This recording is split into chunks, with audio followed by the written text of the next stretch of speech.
Hello and welcome to the Doc Podcast. I'm your host, Dr. Mike DeLuke, and it's my mission to help you lead a happier, healthier, and more prosperous life, both personally and professionally.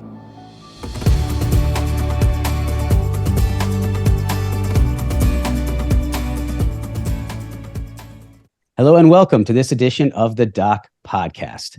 I'm happy to have Mr. John Vento back for Part B of our series on tax information for dentists.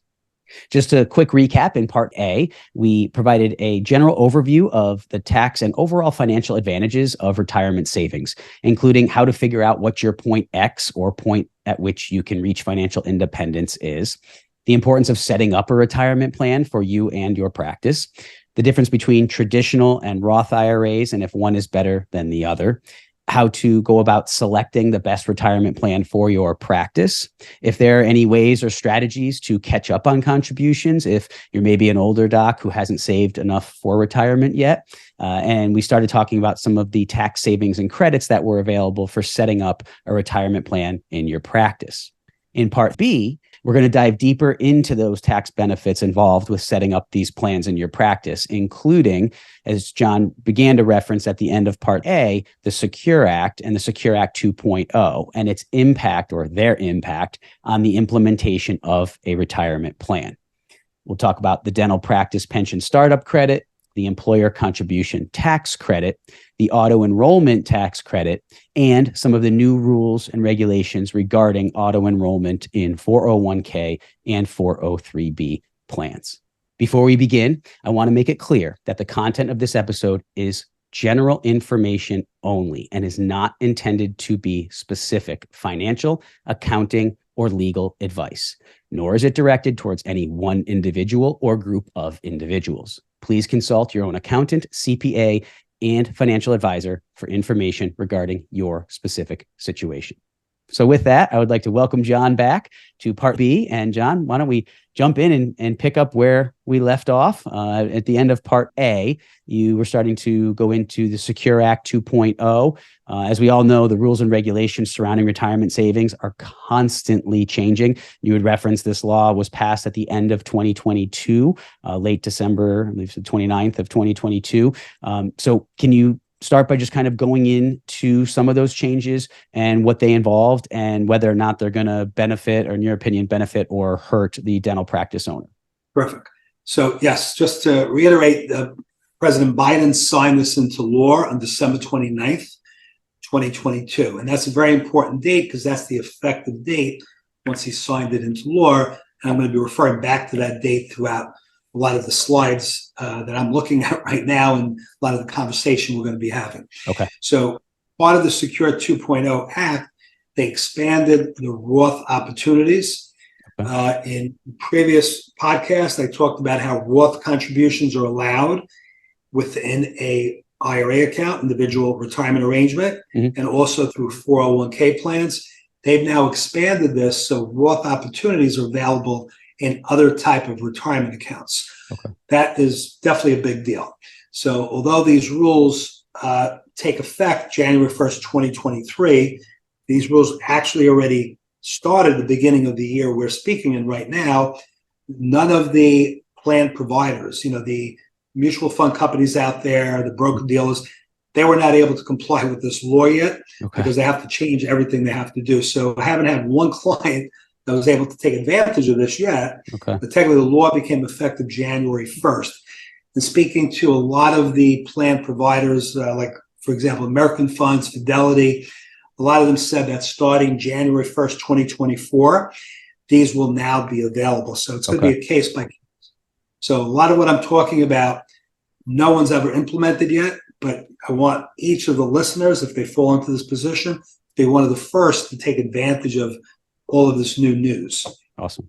Thank you. So we'll, of course, stay tuned to see how all that develops, but that's basically the story. Okay. So first thing we're going to talk about is the law now changed and allows simple IRA accounts to also do Roth contributions. That was never allowed before. Okay. In addition to that, an employer contribution was always in pre-tax dollars.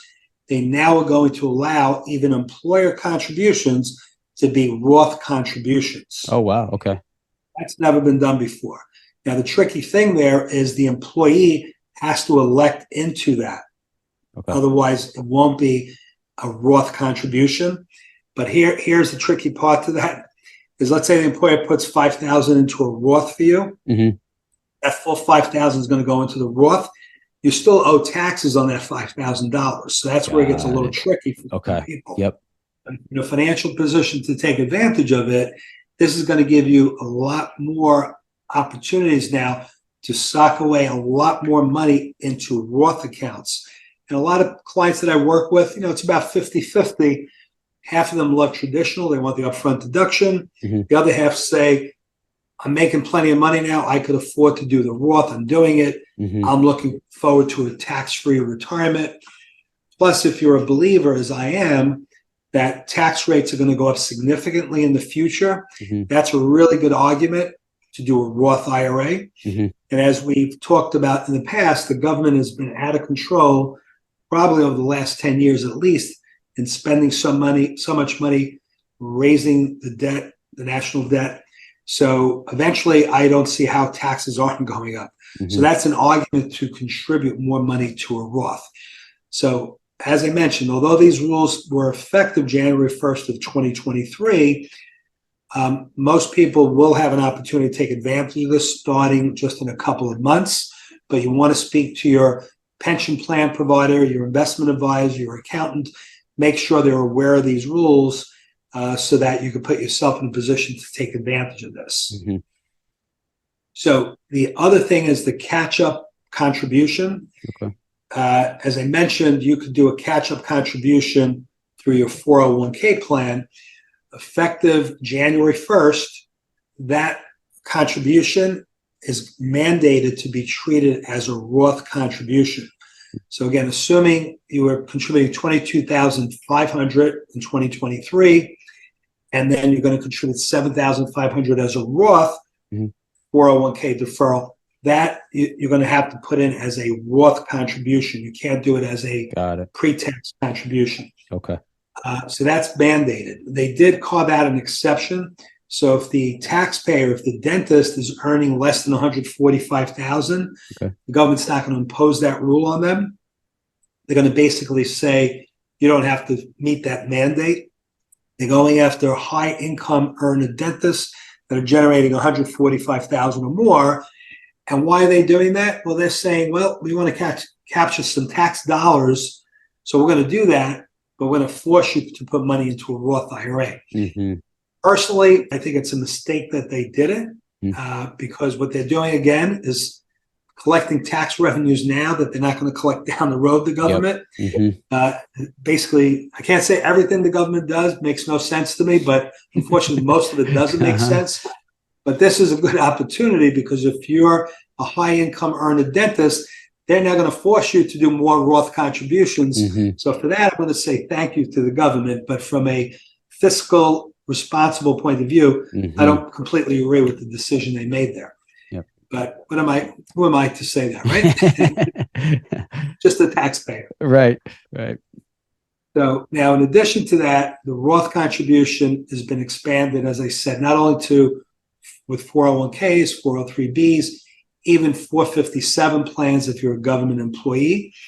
So the new act now allows these defined contribution plans to provide participants the option to do the match on a Roth basis as well. So that is a big deal. And now we're going to jump into tax credits that are going to be available. And for those listeners that perhaps didn't tune in to one of our earlier podcasts, I just want to start by defining the difference between a tax deduction and a tax credit for a minute, just a refresher course there. That'd be awesome. Thank you. So a tax deduction is a dollar-for-dollar reduction in your taxable income. Mm-hmm. So if you have a $5,000 tax deduction and you're in a 50% tax bracket, you're going to save $2,500, which is great. And we want to make sure we take advantage of every deduction available.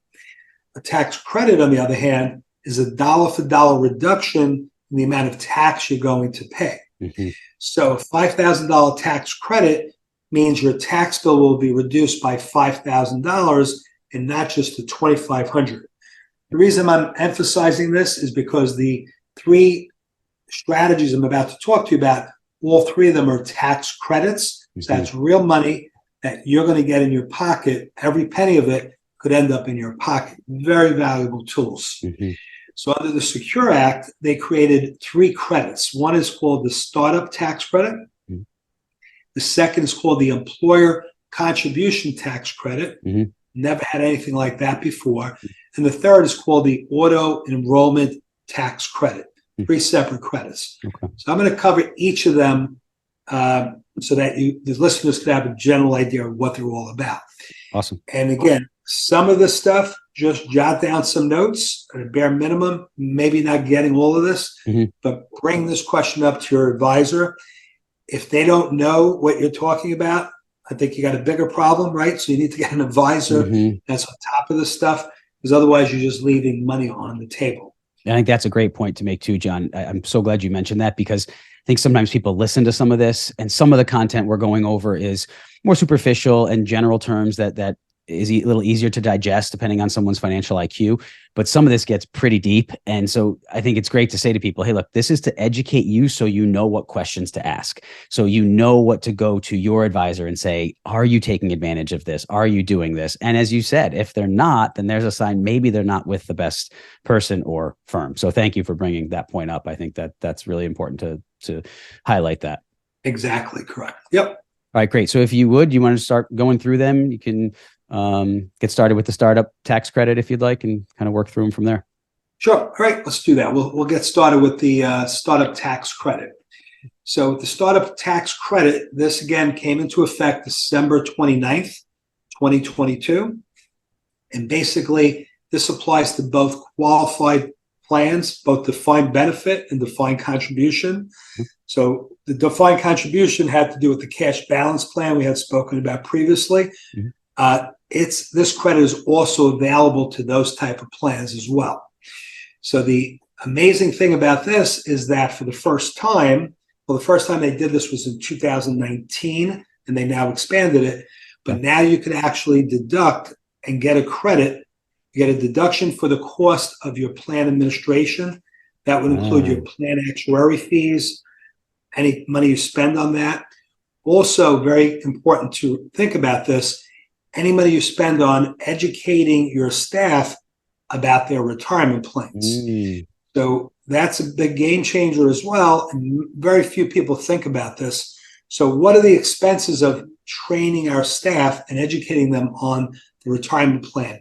Well, guess what? You are required to have an annual meeting for your employees where they sit down and they're basically going to be trained. Here's what your pension options are. Here are your investment choices. If you allocate half a day to do that, to train your staff, even if you're not paying your financial advisor to come in and train them, you're still paying your employees. So the time you spend paying them, that is part of the startup tax expense, because the administrative and educational related expenses.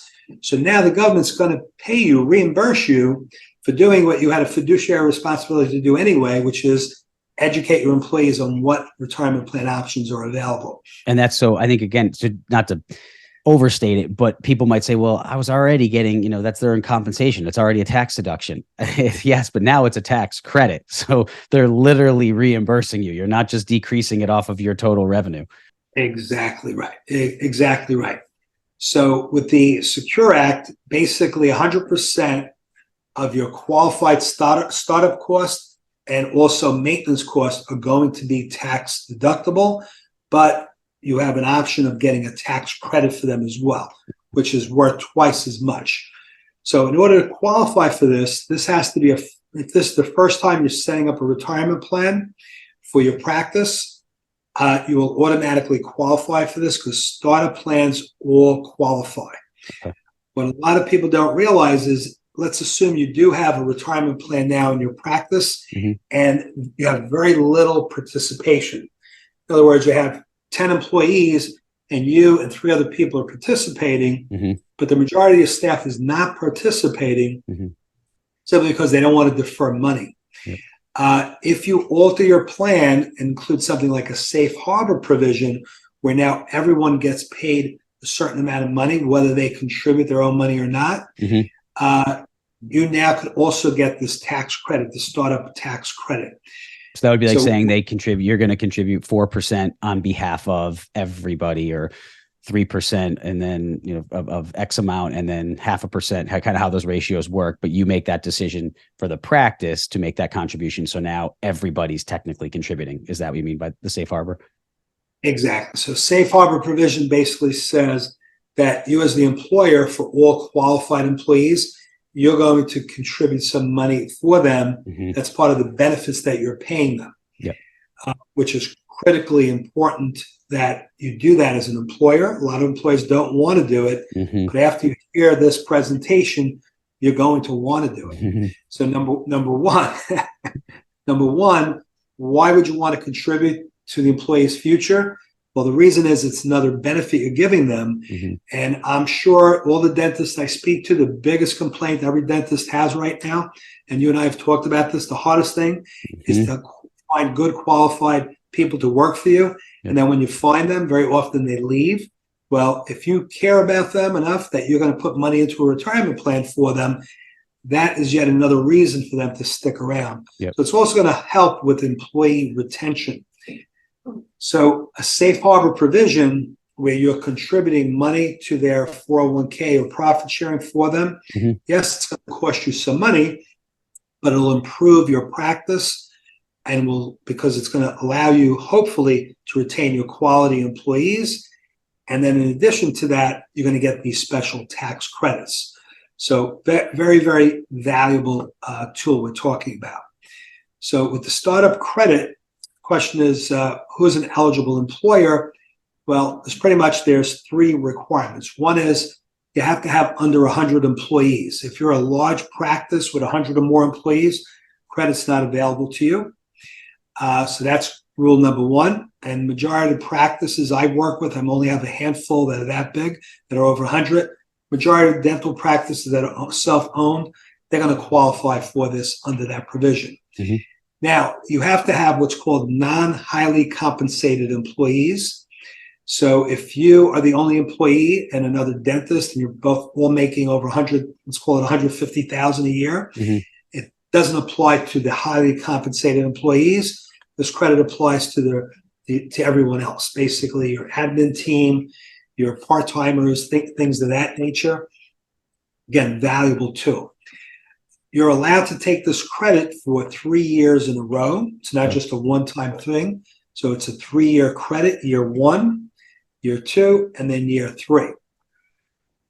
Again, a valuable credit. So giving you an example here. So let's assume you have highly compensated employee. Let me define what that means, by the way. So if you have an owner in a practice that owns more than 5% of the practice, regardless of what their salary is, they're going to be considered highly compensated, and this credit doesn't apply to them. The other definition of highly compensated in 2022, if someone earned $135,000 or more, they are highly compensated. Credit only applies to individuals that made less than that. In 2023, because of inflation, they bumped that number up to $150,000. But again, very valuable tool, but you're only going to get it for the employees that are making less than what the definition of highly compensated is. Again, valuable tool, definitely would recommend taking advantage of it. The other thing that they did, and I already mentioned, that doesn't only cover your administrative costs, but the cost associated with educating your employees.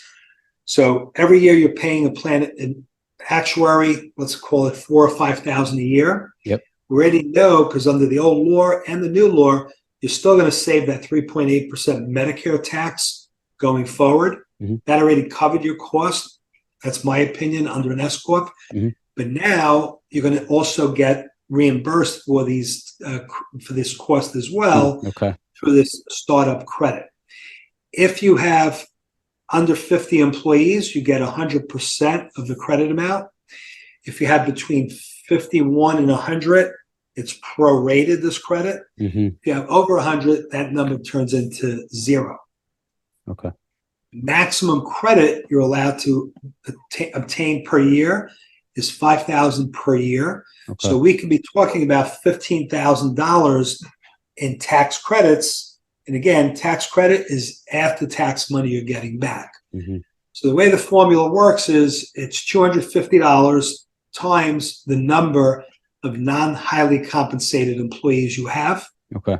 If you have only one employee that's considered non-highly compensated, you still get a $500 credit. So at a minimum, you'll get $500 a year if you're a practice that only employs one other person other than yourself. Mm-hmm.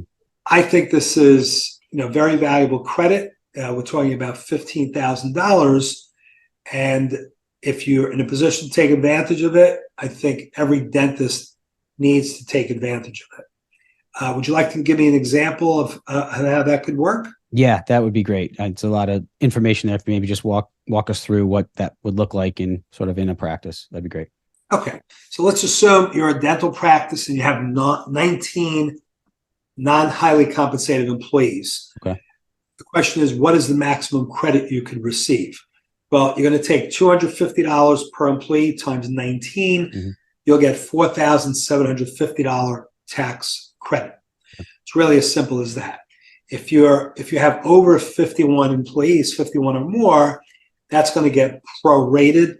So in order for you to get that full $5,000 credit, mm-hmm. you're going to have to spend $10,000 or more in order to get that full credit. So if you spend $10,000 or more in administrative and educational expenses each of those years, mm-hmm. and you're a larger dental practice, you can still get that $5,000 per year, but it's based on 50% of what you spent as opposed to 100%.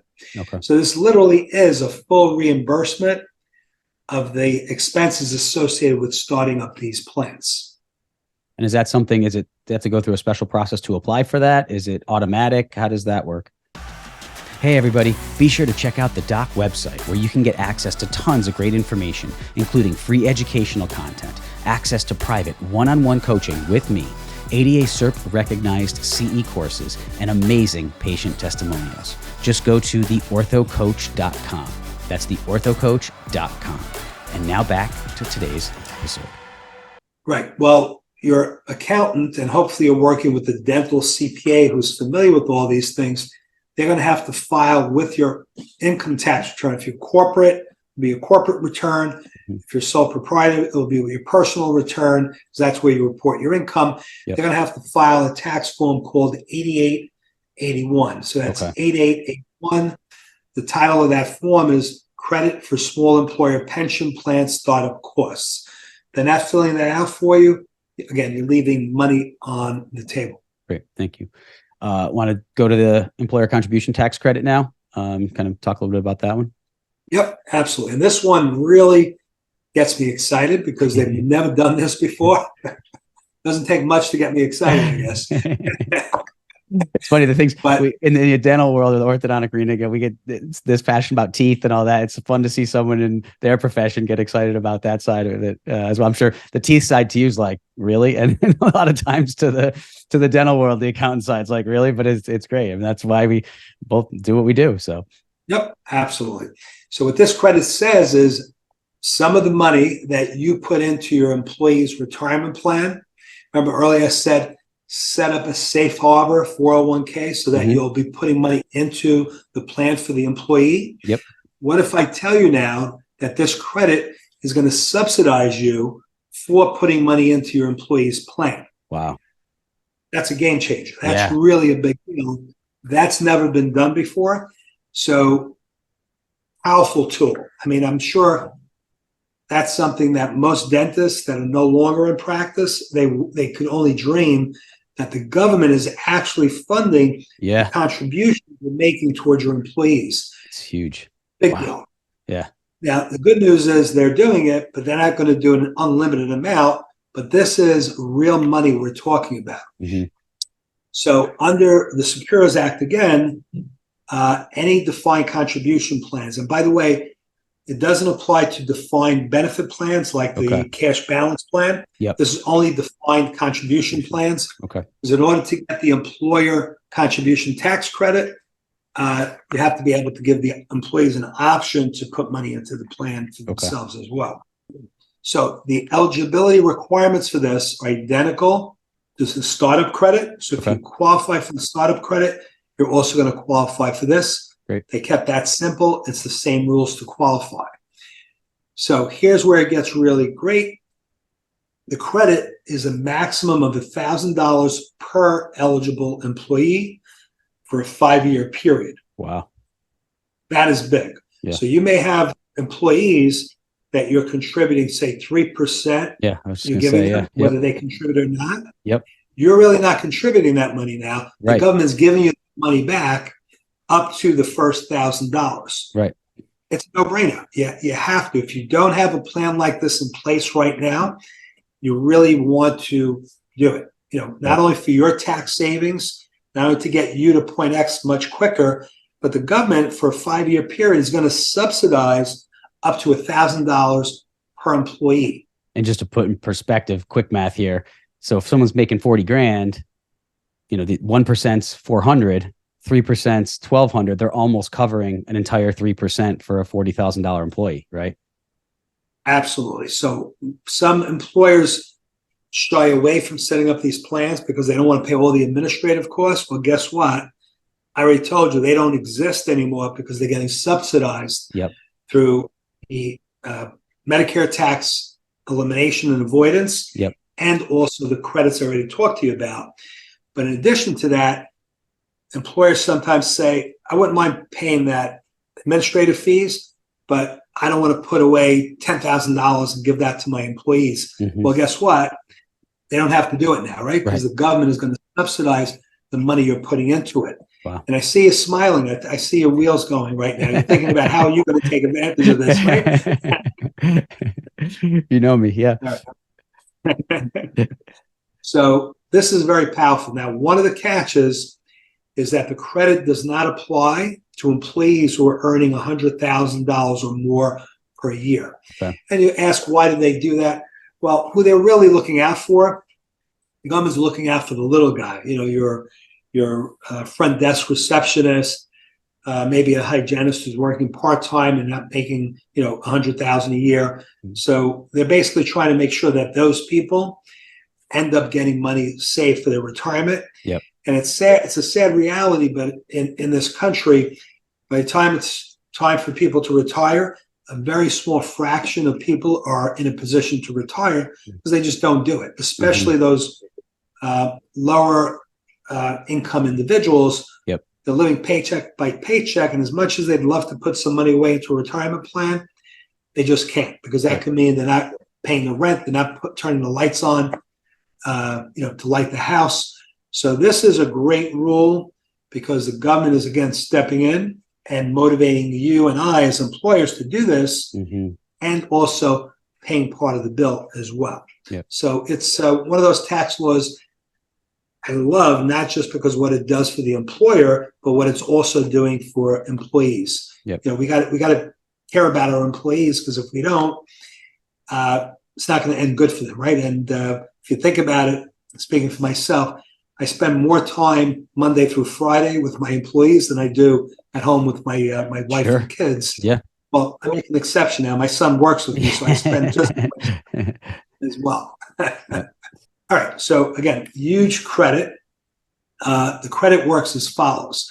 If you have 50 or fewer employees, which the vast majority of dental practices do, you can get 100% of this credit, which is terrific. And then if you have more than that, it does eventually get phased out. Okay. But let me give you an example of how this would work. So let's assume you have 50 or fewer employees, and let's assume each of those employees ended up putting $1,000 into an account for them. That $1,000 for those 50 employees in year one, it's an amazing number. Take 1,000 times 50 employees, assuming you put away 50,000 in a safe harbor for them. Your tax credit is going to be $50,000. Wow. The government is paying that full $50,000. Wow. It's tremendous. It's a big deal. Yeah.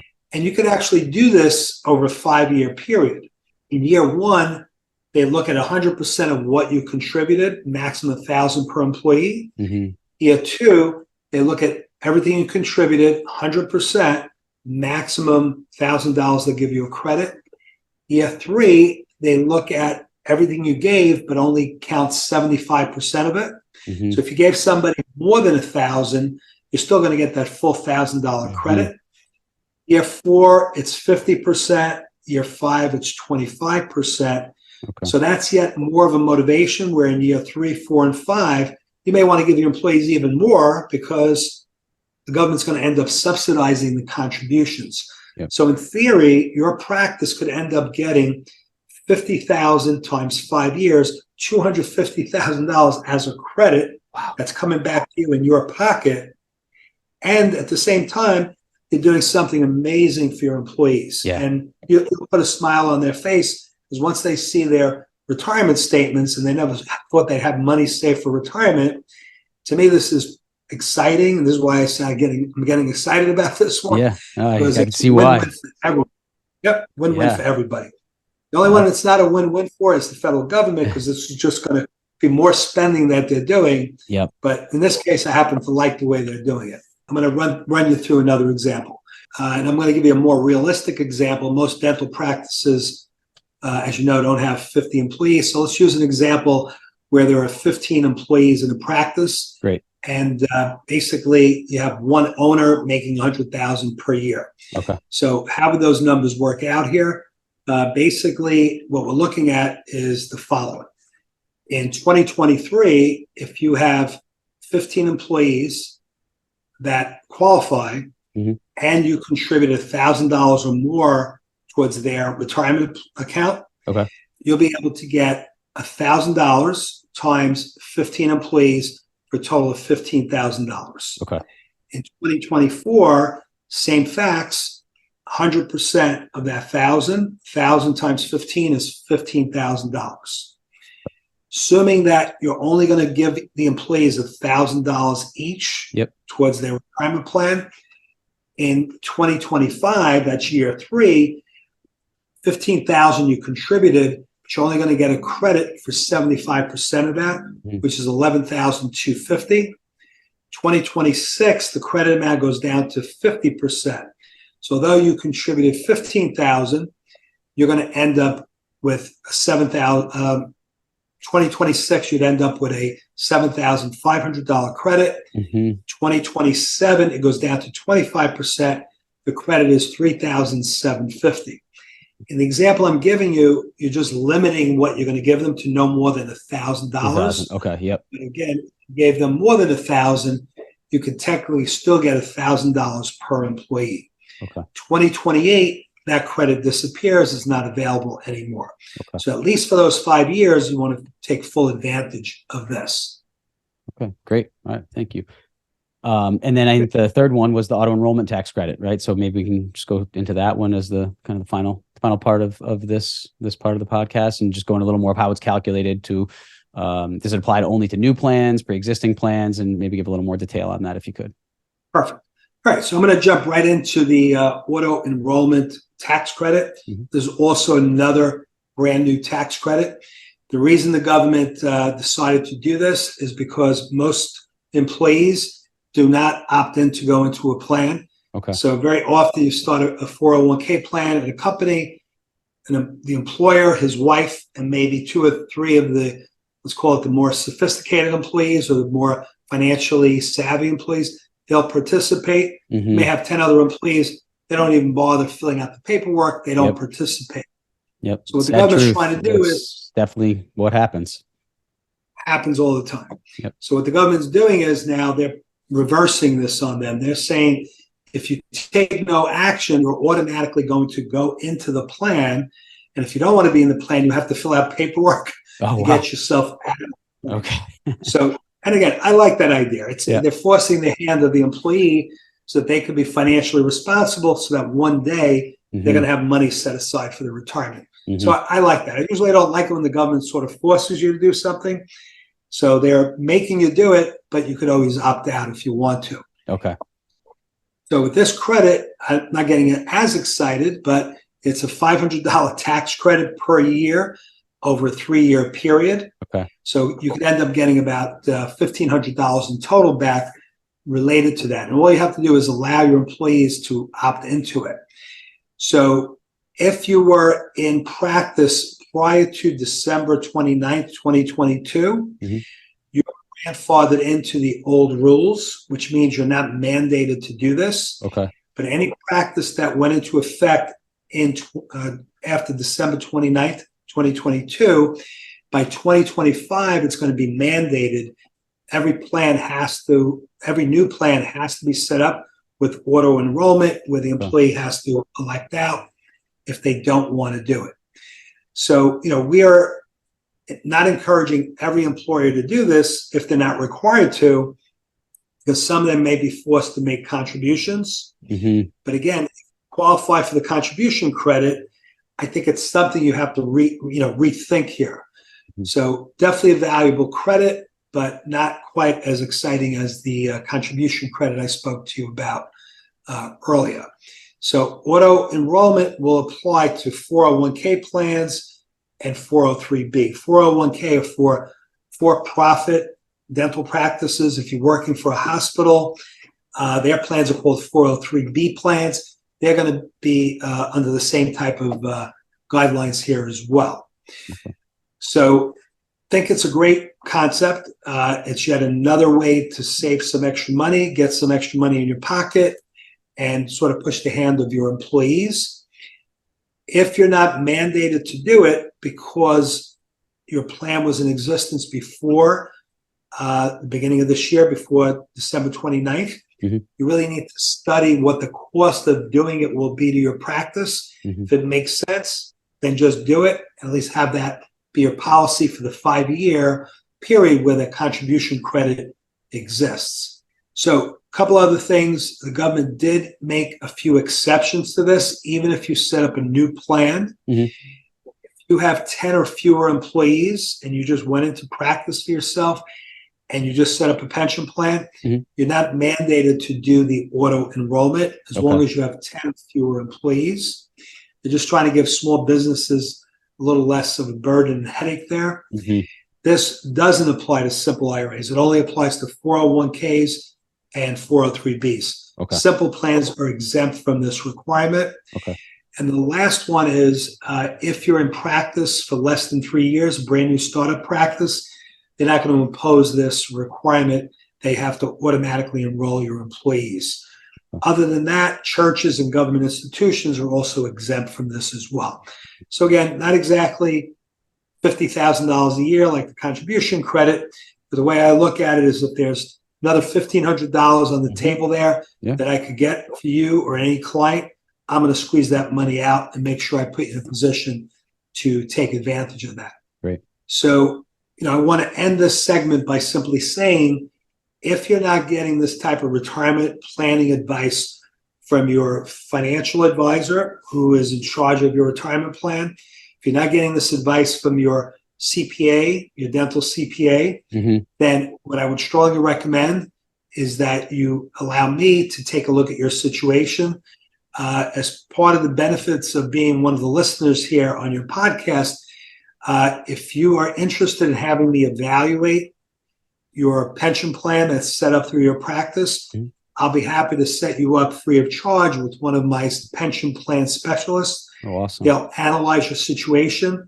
And if we can come up with a plan that makes more sense than what you're doing, and also show you how you could potentially qualify for one or more of these credits, I'll be happy to do that for your listeners as well. I appreciate that, John. That's awesome. Thank you. Great. Yeah, thanks so much. And I didn't know you were going to offer that, so I greatly appreciate you doing that for our listeners and viewers to analyze their current retirement situation and see if you could help them in any way. So thanks so much for doing that for them, and just for taking the time to go through this series. The 3-part series that we split two of the podcast, parts 2 and 3, up into parts A and B. So 5 podcast episodes. I mean, you've just given so much of your time. You're such an expert in this arena. You've provided the doc audience with just really invaluable information. So valuable what you've been able to share, and just information that's really going to help people and help save them time, stress, and money, allow them to minimize their tax burden, keep more of their hard-earned dollars, which is really what it's all about. And as we said, as we were talking in this episode, help people and help them be in a position. The emotional side of this is so important. And again, it does come down to numbers, but those numbers play such a role in our emotions, especially as we age and we look at what we've worked for those young docs out there. You've heard us say time and time again, get started saving, get started investing, take advantage of these things that John has talked about for those middle age and middle career and later docs.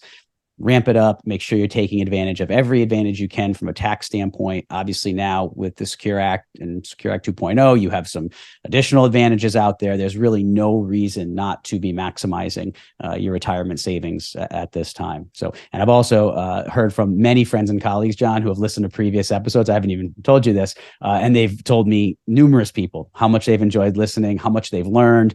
It's helped friends and family members. Even some of those who aren't in the dental arena have reached out to me, friends and family members who follow the podcast, watch the show, and they're like, this has been so great. I've learned so much. I realized I wasn't talking with the right person. I didn't have the right accountant. And it's helped spur them to make better decisions. So it's helping people, and they've been sharing the show with others, and they've been telling me they shared it with their friends or their friend groups that they're in or their study groups. And so that expands the number of people that we can reach and help. And really that's my goal with this whole platform, is to provide ways to help people live more prosperous lives and succeed. So thanks so much. I can't thank you enough for being such a big part of that. And it's been an honor and pleasure to have you on the show and be able to get this information out to our community. So thanks so much. Great, Dan. It's been my pleasure as well. And I thank you for giving me the opportunity to come out here and speak to everybody. I really enjoyed this. I really did. Thank you so much. You're welcome. Thank you. It's been great. So, all right, take care.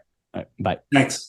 Thank you for tuning into this episode of the Doc Podcast. Be sure to visit theorthocoach.com to get access to ADA CERP recognized CE courses or to schedule a private one-on-one coaching session with me. Also, if you know of someone who would make a great guest for this show, or if you'd like to be a guest yourself, please email me at drmike@theorthocoach.com. And be sure to join the Doc community on Facebook for more great content. Thanks so much for listening, and always remember, you have been blessed with the ability to do amazing things.